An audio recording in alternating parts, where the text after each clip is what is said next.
Hello guys, today we are going to discuss the very first figure of speech. मैंने पहले वाले video में आपको इंट्रोडक्शन दिया था फिगर ऑफ स्पीच के बारे में। आज हम लोग जानेंगे कि कितने तरह के फिगर ऑफ स्पीच होते हैं और वो सारे के सारे फिगर ऑफ स्पीच क्या होते हैं। सबसे पहले आइए देखते हैं, there are many figure of speech. यहाँ पे बहुत सारे फिगर ऑफ स्पीच होते हैं। एक सेकेंड मिस्टेक हो गया, 1 minute. There are many types of figure of speech.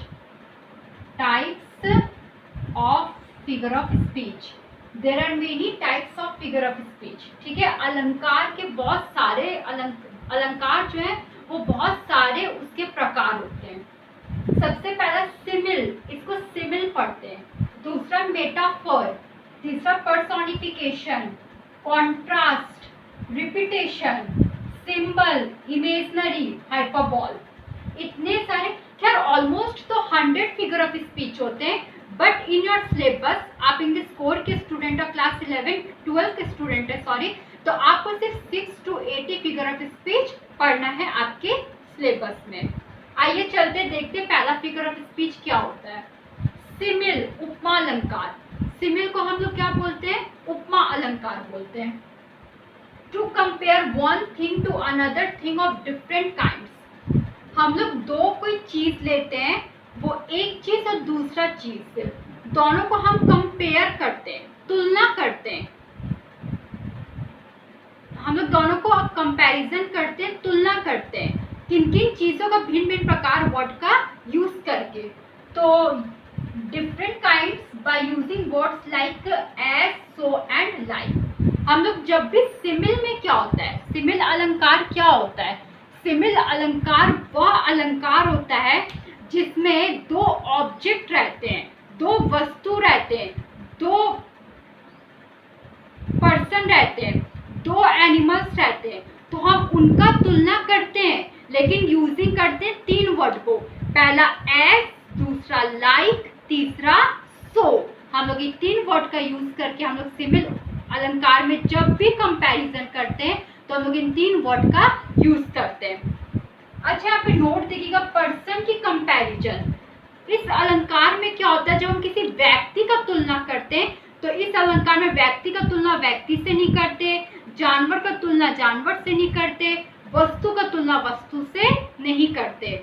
यहाँ पे अगर पर्सन का कंपैरिजन करना होगा तो हम लोग 2 से कर सकते हैं, थिंग से या एनिमल से। यानी कि पर्सन का कंपैरिजन थिंग से, पर्सन का कंपैरिजन एनिमल से, लेकिन पर्सन का कंपैरिजन पर्सन से नहीं किया जाता है। आइए कुछ यहाँ पे एग्जांपल्स देखते हैं। देखिए, पहले मैंने लिखा structure C is like D. जैसे सपोज कि कोई वस्तु है सी और एक वस्तु है डी, हम उसका कंपैरिजन करेंगे, तुलना करेंगे, तो किस वर्ड का यूज करेंगे? यहाँ पे लाइक वर्ड का यूज करेंगे। किसका यूज करेंगे? ये जो आप लाइक वर्ड देख रहे हैं यहाँ पे लिखा हुआ है, उस वर्ड का यूज करेंगे। एग्जाम्पल पहला देखिए, ही ड्रिंक्स लाइक अ फिश। तो यहाँ पे ही क्या है? ही जो यहाँ पे प्रोनाउन है, ही यहाँ पे किसी व्यक्ति को बोला गया है।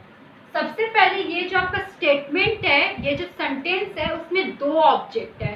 पहला जो है वो ही, दूसरा जो है वो फिश।